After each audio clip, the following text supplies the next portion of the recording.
Bonjour Laure. Tout d'abord merci beaucoup d'avoir envoyé des enregistrements. Maintenant on va revenir dessus un petit peu pour te donner des conseils pour aller plus loin. D'accord? C'est pas vraiment comme des cours, mais je pense qu'on peut quand même arriver à s'y retrouver, hein, parce que ça risque d'être un petit peu long. Donc comme ça nous permet comme ça par vidéo interposée de pouvoir avancer. Alors oui, je voudrais en fait, si c'est possible, enfin si ça t'embête pas, que les prochains enregistrements que tu m'enverras soient des vidéos et sur lesquelles en fait je vois bien les mains, parce que ça peut m'aider par exemple pour déceler des doigtés qui vont pas bien ou des positions de la main qui peuvent être améliorées, notamment pour la pièce numéro 6 du Ligeti, hein, tu verras ça peut vraiment jouer. Voilà, si ça t'embête pas, fais plutôt des vidéos. Je pense que c'est mieux pour moi pour m'éclairer un petit peu. Alors, du coup, je vais revenir sur la pièce numéro 4 hein, pour commencer. Écoute, c'est vraiment très bien. Enfin, moi, je trouve que tu as bien avancé, donc il faut que tu continues comme ça.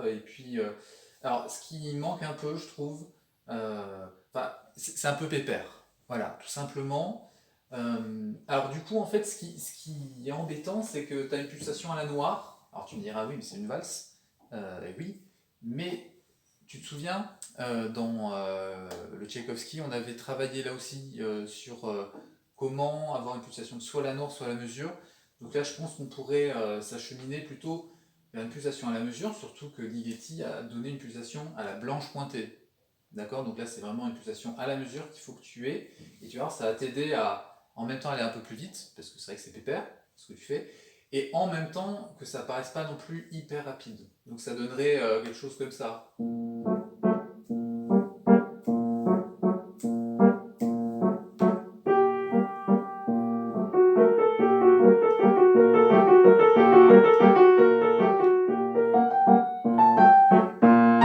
D'accord? Vraiment un 2 3 1 2 3 1 2 3 1 2 1 2 3. Et comme ça, on ressent mieux aussi les pulsations à deux temps, enfin les pulsations, les mesures à deux temps.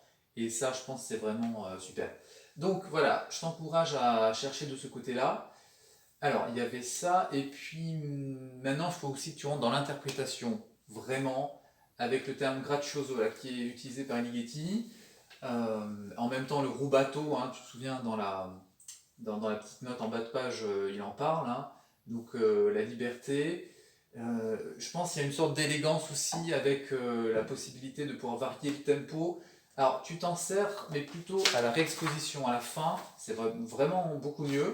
Dans la première partie, ça l'est moins. Donc je pense que tu peux vraiment fouiller, aller beaucoup plus loin là-dedans. Et puis si t'en fais trop, évidemment, je te le dirai. Mais là pour le moment, c'est un petit peu droit et je pense que c'est pas vraiment le bon caractère. Hein, ça c'est hyper important. Et puis en plus il y a une reprise. Donc ça te permet de faire deux fois différemment. Et ça c'est vachement bien de pouvoir varier. Mais voilà, là on est vraiment dans l'interprétation. Et en fin de deuxième cycle, on vous demande vraiment ça. Donc je pense que tu peux aller vraiment plus loin. Et puis autorise-toi aussi un peu de pédale entre le premier et le deuxième temps, qui est aussi un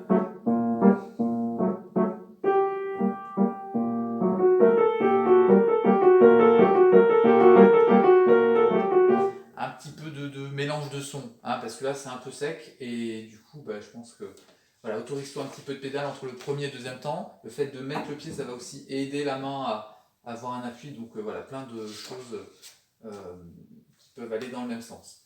Alors, on arrive à la fin de la première partie qui est très bien, vraiment.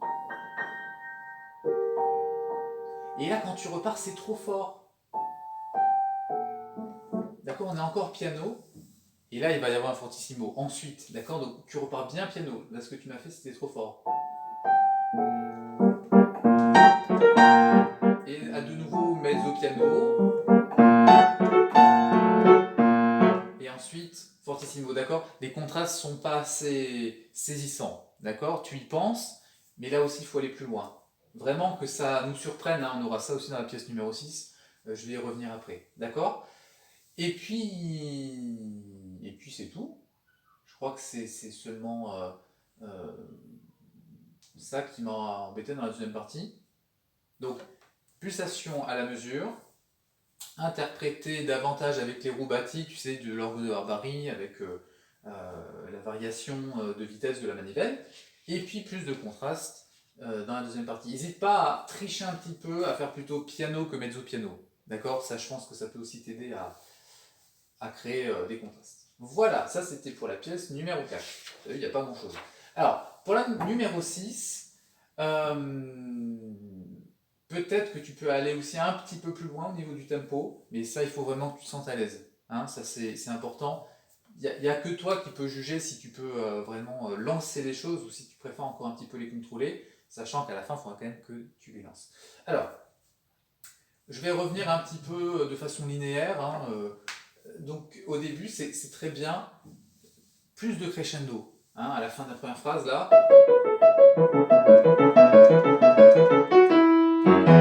Voilà, là, tu peux monter davantage. Alors, n'hésite pas, tu pars bien forté, ça c'est super.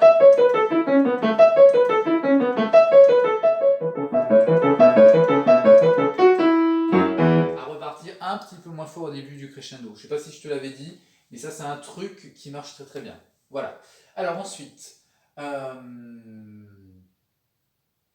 pour la première partie, c'est tout. Alors, quand tu repars là avec la main gauche, alors j'ai entendu qu'il y avait un petit truc. Alors ça, c'est pas bien grave. Ce qui compte en fait, c'est quand tu rentres à la main droite, que ça soit piano. Hein, parce que ton entrée était un petit peu forte. Et du coup, ben, on n'a pas assez le contraste. Surtout qu'on a un petit crescendo sur qui nous amène seulement à un mezzo piano. Et là, on a le contraste avec le fortissimo. D'accord? Donc ne vends surtout pas la mèche. Fais vraiment ce crescendo entre parenthèses le moins possible. D'ailleurs, il a mis poco, hein, crescendo. Et pars surtout bien piano sur l'entrée de la main droite. D'accord? Pas plus fort que ça. Et là, tu mets la gomme. D'accord? Alors, ensuite, donc bravo hein, pour bien terminer. Là-dessus, tu l'as bien bossé et c'est vraiment nickel. Il y a juste un petit peu trop de temps entre la fin des accords et le moment où tu démarres sur les croches. Donc je pense quand tu arrives sur la noire pointée, il faut que tu te projettes vers la suite en fait, d'accord? Résiste à la tentation de la tenir, sinon tu seras toujours trop tard là, d'accord? Tu la projettes comme les autres, et tout de suite tu vas te positionner sur la suite. Donc le mieux c'est de travailler vraiment l'arrivée, hein, vraiment ton accord, et d'être prête sur la première note qui suit. Et à chaque fois, il faut que tu sois prête à enchaîner. Donc après, ben, tu rajoutes toute mesure. Et normalement, ça devrait venir sans trop de problèmes. Voilà, alors ensuite, donc tu as la descente. Et quand tu arrives ici, on a un poco rallentando. Tu vois, ça rappelle hein, qu'on a eu 2 lignes plus haut. Donc là-dessus, il faut que ça soit comme un souvenir beaucoup plus souple. Et là, tu reprends la tempo. D'accord? Parce que là, tu as un petit peu filé droit et ça manquait un petit peu de souplesse là-dessus. D'accord? Donc cette mesure à 5-4, beaucoup plus souple. Et à la réexposition, c'est la même chose qu'au début. Donc il faut qu'il y ait la même légèreté à la main droite. Là, elle était un peu comme fatiguée. Elle était un peu plus lourde qu'au début. Donc voilà, essaye de retrouver le même état d'esprit, le même esprit. Voilà. Alors il y a aussi un petit bug hein, quand tu passes le relais entre la main droite et la main gauche. Il faut vraiment que tu ressentes cette mesure à 3 temps en fait.